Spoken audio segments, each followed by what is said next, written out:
Bueno, vamos a seguir con la clase de hoy. En el tema, como recordarán, teníamos un problema importante con el perceptrón simple, que le habíamos dado algo tan simple como la función lógica OR exclusiva o XOR o exclusivo, y no la podíamos resolver. Recordarán que habíamos planteado este problema donde teníamos X1 era una de las entradas, que podía ser verdadero o falso, que nosotros utilizábamos la codificación +1 - 1 para las neuronas. Teníamos la otra entrada, X2, y habíamos dicho, bueno, ¿por dónde podíamos pasar la recta de decisión del perceptrón simple, de manera que resuelva este problema? Dijimos, bueno, lo podemos pasar por acá, pero resulta que nos queda todo un plano mezclando zonas donde tiene que dar +1 con donde tiene que dar -1.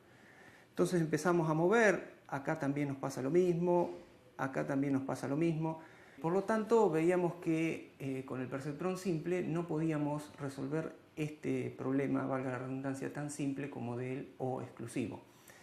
La propuesta ahora es juntar más de un perceptrón, en particular vamos a ver que se puede hacer con simplemente 3, para tratar de partir el plano de una manera un poco más inteligente, que es definir una zona para uno de los perceptrones, otra zona para otro de los perceptrones, y la idea final es que un tercer perceptrón pueda cubrir esa zona intermedia, de manera que vean que nos queda adentro los dos lugares en donde tiene que dar verdadero y nos quedan afuera los dos lugares en donde tiene que dar falso, la función XOR.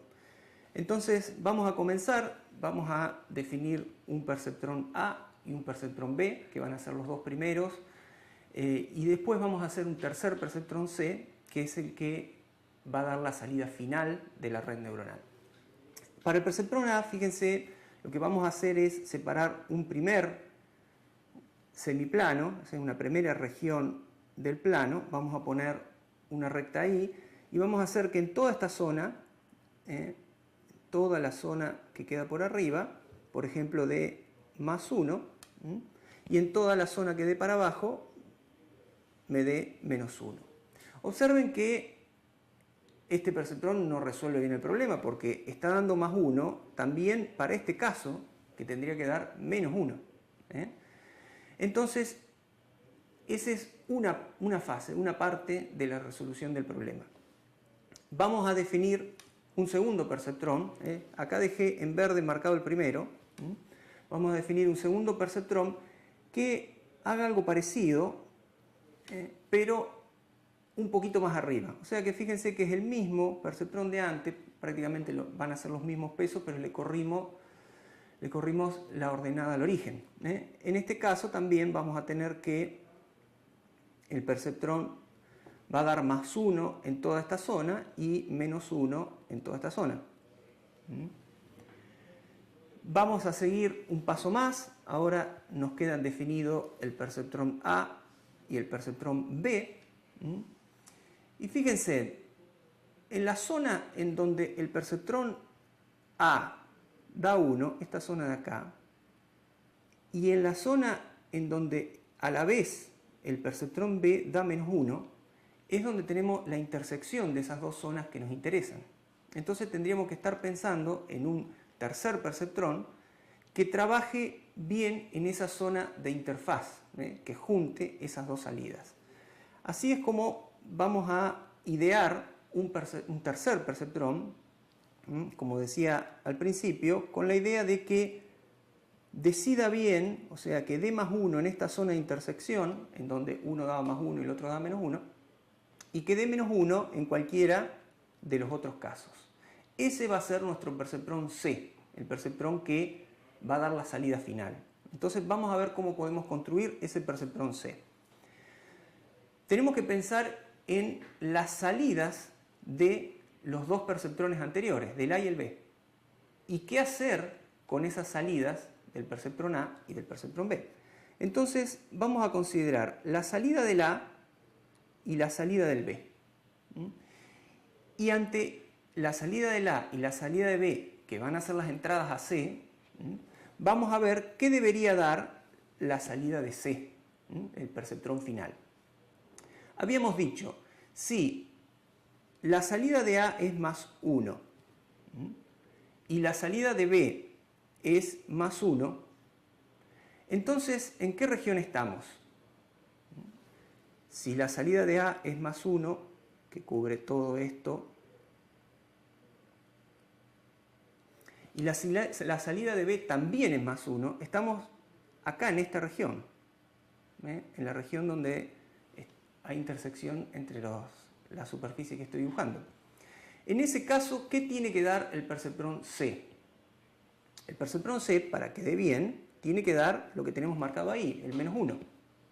Bueno, ahora vamos a considerar un segundo caso. Vamos a suponer que estamos en la región en donde el perceptrón A da más 1 y el perceptrón B da menos 1. ¿Cuál región sería esa?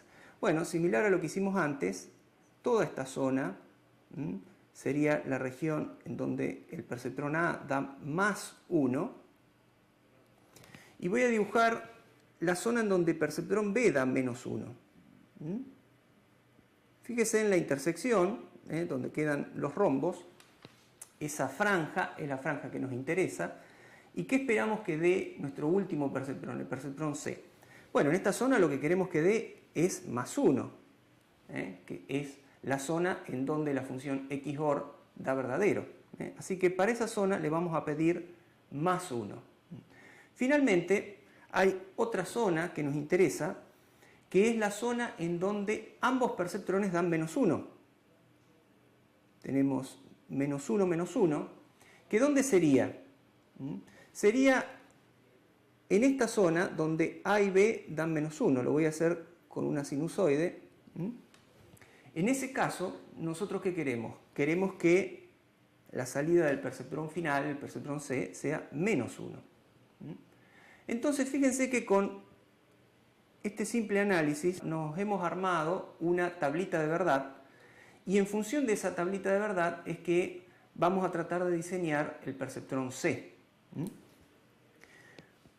Volviendo un poco al ejemplo anterior, fíjense, nosotros cuando teníamos, acá dibujé para aclarar la salida del perceptrón A y la salida del perceptrón B, fíjense que corresponde a la región que separaba la primera recta, la recta verde del perceptrón A y la región que separaba la recta B.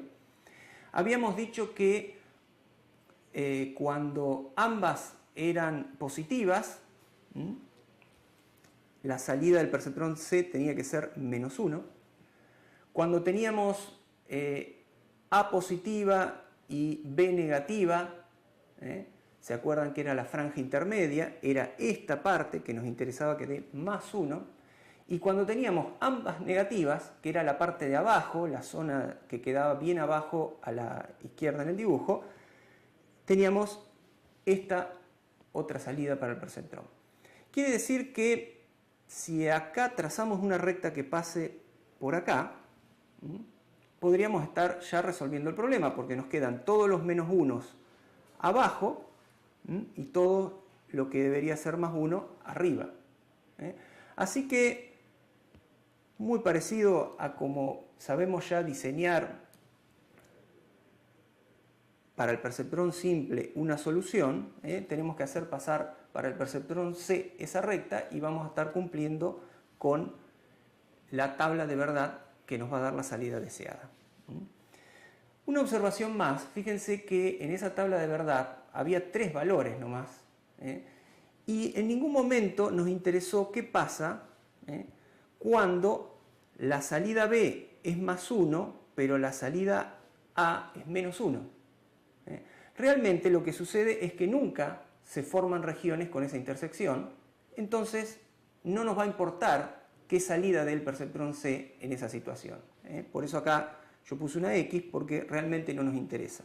Las situaciones que se pueden dar son las que tenemos dibujadas acá, que son las 3 posibles intersecciones de esos semiplanos, y esas son las que nos queremos asegurar de que dé correctamente la salida el perceptrón C.